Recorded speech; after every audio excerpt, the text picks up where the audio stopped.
हाय दोस्तों, welcome back to my YouTube channel. तो Nifty जो इतना लोगों को घुमा रहा है, और मैं देखिए आपको मैंने पहले भी बताया था जब निफ्टी 23,400 पे था कि अगर आपको ट्रेड लेना है तो आप एक 23,000 का आपको स्टॉप लॉस लेके चलना पड़ेगा। और ऊपर की तरफ जो है वो 24,000 के मूवमेंट आपको देख सकते हैं। ये प्रीवियस डिस्कशन था हमारा।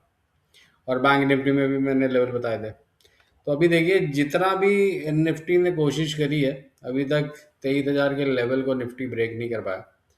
तो इस वीडियो में हम डिस्कशन करेंगे कि अभी आगे निफ्टी में क्या रणनीति हमें रखनी चाहिए, क्योंकि ऑलमोस्ट 23,000 जो है वो टच करने की कोशिश तो करी लेकिन ब्रेक नहीं कर पाया।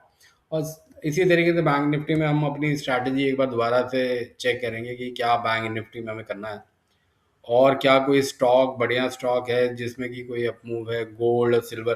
तो ये वीडियो इंटरेस्टिंग रहेगा। तो अगर आप ये मेरा वीडियो पहली बार देख रहे हैं तो इस वीडियो को लाइक और चैनल को सब्सक्राइब करना मत भूलिएगा, क्योंकि मैं इसी तरीके से regularly Nifty, bank Nifty, gold, silver और कुछ चुनिंदा शेयर, अगर मुझे लगता है कि उनमें कुछ 10-20% का मूव बनता है तो मैं उन शेयर्स के बारे में डिस्कशन करता हूँ। तो आइए स्टार्ट करते हैं। सबसे पहले निफ्टी थे। तो अगर हम निफ्टी की बात करते हैं दोस्तों, तो अभी भी मेरा जो सपोर्ट लेवल है वो इंटैक्ट है। तो 23,000 क्लोजिंग में अगर निफ्टी ब्रेक करता है तो आप किसी भी लॉन्ग पोजीशन में तो वहाँ से एग्जिट कर दीजिए।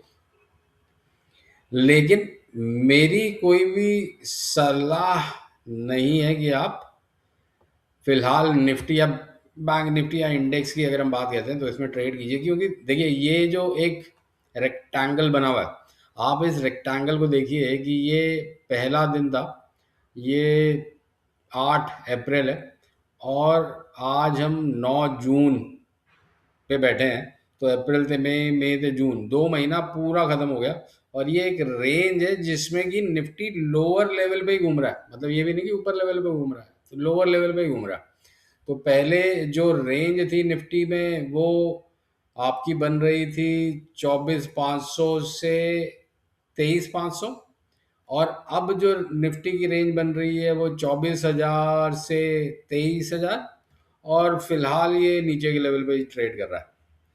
तो जिस हिसाब से निफ्टी में नीचे के लेवल्स, थोड़ा ऊपर जाने के बाद फिर नीचे के लेवल्स खुल रहे हैं, तो कोई बड़ी बात नहीं है यहाँ से निफ्टी 23,000 को ब्रेक करे और दोबारा से 22,000 के लेवल को रीटेस्ट करे। तो इसीलिए आपको अपने स्टॉप लॉस जो है वो बड़े ही, अगर आप लॉन्ग पोजीशन में हैं, अगर आपके फाइनेंशियल एडवाइजर ने आपको सजेस्ट किया कि हाँ जी 23,000 पे बाय कर लो और 24,000, 23,500 पे एग्जिट कर लो। देखिए 23,000 पे बाय करने के बाद अगर आप इसको 23,500 तक भी ट्रेड करते हैं तो 500 पॉइंट गए हैं। तो लेकिन ये उनके लिए सही है जिनको कि जिनके पास वो स्किल सेट है, जिनको पता है कि भाई मैंने यहाँ पे बाय करना है। किसी न किसी इंस्ट्रूमेंट, कोई ना कोई एक इंडेक्स में ऐसा उनका स्ट्रैटेजी है जिसके हिसाब से वो ट्रेड कर रहे हैं। तो अगर आप उन लोगों में आते हैं जिनका कि स्किल इतना बढ़िया है कि आप इतने छोटे दायरे में इंडेक्स ट्रेड कर रहा है फिर भी आप पैसे बना सकते हो, तो बहुत बढ़िया है, आप ट्रेड कीजिए। अदरवाइज मेरा सजेशन ये है कि अभी फिलहाल अगर तो आप ईटीएफ के ज़रिए निफ्टी में इन्वेस्ट करते हैं तो बहुत बढ़िया है, ये टाइम आप इन्वेस्ट कीजिए। लॉन्ग रन में आपको बढ़िया जो है रिटर्न मिलेगा। अदरवाइज अगर आप ट्रेडर हैं तो फिलहाल ट्रेडिंग वाली जो पोजीशन है वो निफ्टी या बैंक निफ्टी में नहीं दिख रही है। ये जो पिछले 2 महीने से मार्केट चल रहा है वो सिर्फ और सिर्फ सेलर का चल रहा है। बायर, अगर ऑप्शन बायर है तो उसने पैसे अपने कमाए ही होंगे। तो अब अगर हम निफ्टी के रेंज की बात करते हैं तो एक बार फिबोनाची के लेवल भी प्लॉट कर देते हैं। तो वैसे तो मैंने आपको ब्रॉडली मोटा मोटा बता दिया है कि 23,000 के लेवल अगर टूटते हैं तो आपको अपनी पोजीशन से एग्जिट, लॉन्ग अगर पोजीशन है, पहली बात तो होनी नहीं चाहिए, लेकिन अगर आपने फिर भी लॉन्ग पोजीशन ले रखी है, बहुत ही पॉजिटिव हैं आप, तो अगर आप 23,000 का लेवल ब्रेक होता है तो निफ्टी यहाँ से फिर 700-800 पॉइंट और गिरेगा, तो आपको एक पोजीशन से एग्जिट कर लीजिए, दोबारा मौका मिलेगा। कैपिटल बचाइए, मौके तो बतेरे मिलेंगे। ठीक है, तो अगर हम फिबोनाची के लेवल्स भी देखते हैं, तो फिबोनाची के लेवल पे देखिए 23,184 का जो लेवल है निफ्टी उसके ऊपर ही है, ये आपका सपोर्ट है। और इनफैक्ट 23,184 भी नहीं, 23,000 को अपना अपना सपोर्ट लेवल लेके चले। और ऊपर की तरफ जो अभी रेजिस्टेंस है वो 23,800 का निफ्टी में दिख रहा है। और किसी भी वजह से अगर निफ्टी 23,000 को ब्रेक करता है, 23,000 आप 22,900 ले लीजिए, 100 पॉइंट और नीचे ले लीजिए, तो अगर उसको ब्रेक करता है तो फिर निफ्टी के नीचे के दायरे जो 22,200 और 22,000 के हैं वो खुलेंगे। तो अभी फिलहाल लॉन्ग टर्म निवेशक के लिए बहुत बढ़िया है, ईटीएफ में इन्वेस्ट कीजिए। जो ट्रेडर है उनके लिए अभी फिलहाल स्ट्रैटेजी आपको अपनी रीटेस्ट करनी चाहिए, थोड़ा टाइम ना भी ट्रेड करें, समर वेकेशन एंजॉय कीजिए, थोड़े पैसे जो यहाँ पे गंवाने हैं, उससे अच्छा फैमिली को ले जाइए, घुमाइए, घुमा के लाइए। अब एक बार बैंक निफ्टी भी देख लेते हैं, तो बैंक निफ्टी में जो है आज बहुत ही बढ़िया 1,000 पॉइंट का मूव दिखा। और कंपेरेटिवली अगर आज पिछले 2-3 दिन का कैंडल अगर बैंक निफ्टी का देखते हैं तो निफ्टी से बेटर ही दिख रहा है। क्योंकि आप ये देखिए यहाँ पर जो है वो एक तरीके से ये यहाँ पर 53,500 से निफ्टी, बैंक निफ्टी जो है 55,000 जा चुका है। और यहीं पर अगर हम निफ्टी की अगर बात करते हैं, आप इन कैंडल को ध्यान रखिए, मैं दोबारा आपके सामने निफ्टी लगा रहा हूँ, तो निफ्टी जो है वो नीचे की तरफ जा रहा है। तो इसी वजह से मैं कह रहा हूँ कि कंपेरेटिवली जो बैंक निफ्टी है वो बेटर पोजीशन में इन कंपैरिजन टू निफ्टी।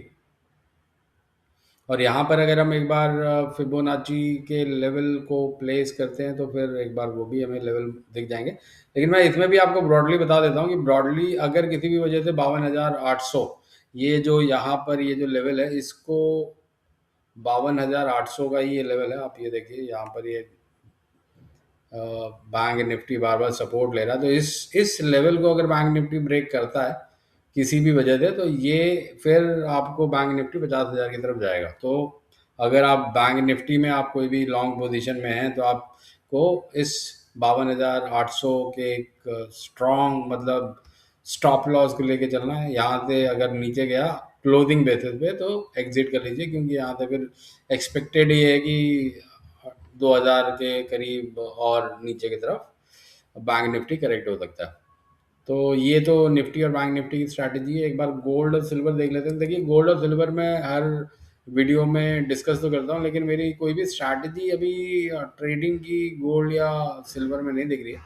और उसका रीज़न है, आप देखिए गोल्ड या सिल्वर जो है एक तो टाइम बेस्ड करेक्शन में चल रहा है, और प्राइस बेस्ड करेक्शन भी हम कह सकते हैं कि, लेकिन प्राइस से ज़्यादा तो टाइम बेस्ड करेक्शन ही चल रहा। आप ये देखिए कि नीचे की अगर हम बात करते हैं तो ये गोल्ड का एक सपोर्ट है, जहाँ पर अभी ये 4300 पे ट्रेड कर रहा है। तो 4300 से ये ऊपर की तरफ देखिए 4600, तो इसी रेंज में ये भी।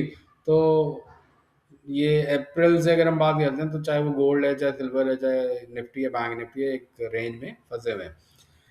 तो लॉन्ग टर्म निवेशक के लिए तो ठीक है, चलिए आप यहाँ पे इन्वेस्ट कर लीजिए, और 10 साल में, और आप क्योंकि एक एसआईपी के माध्यम से इन्वेस्ट करेंगे तो आपको लॉन्ग टर्म में ग्रोथ मिल जाएगी। लेकिन अगर आप ट्रेडर हैं तो फिलहाल ये जो मार्केट है ये ट्रेडिंग का नहीं है।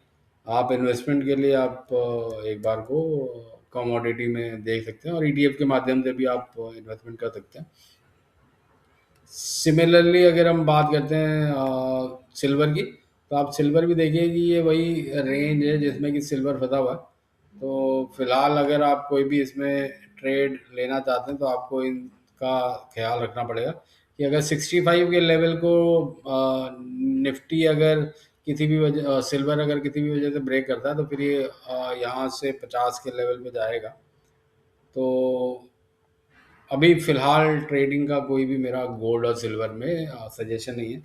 बंधन बैंक की अगर हम बात करते हैं, मैं काफ़ी समय से बंधन बैंक पे थोड़ा पॉजिटिव हूँ। तो ये 190 के लेवल को अभी तक, मतलब मार्केट कितना भी करेक्ट हो, बंधन बैंक जो है वो रिस्पेक्ट कर रहा है। तो यहाँ 206, 208, 210 के करीब चल रहा है।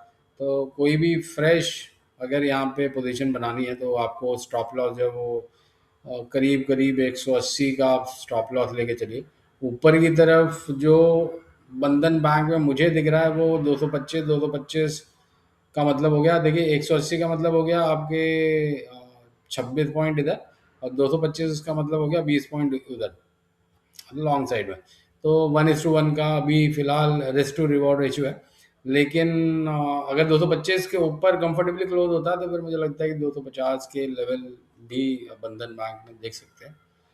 आईटी की पिटाई अभी चल ही रही है, और इसके अलावा निफ्टी मेटल्स को अगर हम देखें तो निफ्टी मेटल जो है उसमें भी काफ़ी पिटाई चल रही है। तो अभी फ़िलहाल निफ्टी मेटल्स में भी मुझे कोई ख़ास स्टॉक नहीं दिख रहा है। लेकिन आपको मतलब ये जो टाइम है जब टाइम करेक्शन प्राइस करेक्शन दोनों ही चल रहा है, तो ये टाइम वो होता है जब आप कुछ अच्छे चुनिंदा शेयरों को ढूंढिए जो डिविडेंड पेइंग स्टॉक है और उनमें प्राइस अच्छा करेक्ट हो चुका है। तो उन स्टॉक में आप अगर इन्वेस्ट करते हैं तो उसमें दो फायदे होते हैं। एक तो प्राइस एप्रिसिएशन जब भी होगा तब मिलेगा आपको, दूसरा जो भी डिविडेंड है वो आपको सालाना मिलते रहेंगे। तो उसमें काफ़ी सारे शेयर हैं जिसमें कि आपका वेदांता भी आता है, जिसमें कि आपका हिंदुस्तान जिंक भी आता है, कोल इंडिया भी आता है। तो बहुत सारे शेयर हैं, तो इस तरीके के शेयर बीएल है।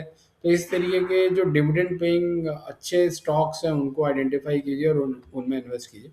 इसके अलावा किसी स्टॉक में अगर आप फंसे हैं या किसी स्टॉक के में आपको इन्वेस्टमेंट करना है तो आप वो सवाल जो है वो वीडियो में कमेंट बॉक्स में आप डाल सकते हैं। तो मैं कोई भी वीडियो अगर बनाऊंगा नेक्स्ट तो मैं उसमें आपसे ज़रूर शेयर करूंगा। इसके अलावा मैं एक सोच रहा हूँ कि आप लोगों के लिए कुछ चार्ट के ऊपर सवाल दूं ताकि थोड़ा इसको इंटरेस्टिंग बनाए। तो अगर मैं एस्टेक लाइफ साइंस का आपको चार्ट दिखाऊं, ये चार्ट है। तो इस चार्ट को देखने के बाद आप क्या करेंगे? एस्टेक लाइफ साइंस में इन्वेस्ट करेंगे, नहीं इन्वेस्ट करेंगे, वेट करेंगे? तो ये अपना एक व्यू ज़रूर कमेंट बॉक्स में डालिएगा कि इस चार्ट को, एस्टेक लाइफ साइंस के चार्ट को देख के आपको क्या लगता है। तो नेक्स्ट वीडियो में जब मैं नेक्स्ट वीडियो बनाऊंगा तो मैं बताऊंगा कि मेरा क्या एस्टेक लाइफ साइंस में व्यू बनता है। तो आशा करता हूँ दोस्तों कि मेरा ये वीडियो आपको पसंद आया होगा और आपको कुछ इन्फॉर्मेशन ऐड ही हुई होगी। तो इस वीडियो को लाइक और चैनल को सब्सक्राइब करना मत भूलिएगा। तो see you in my next video दोस्तों।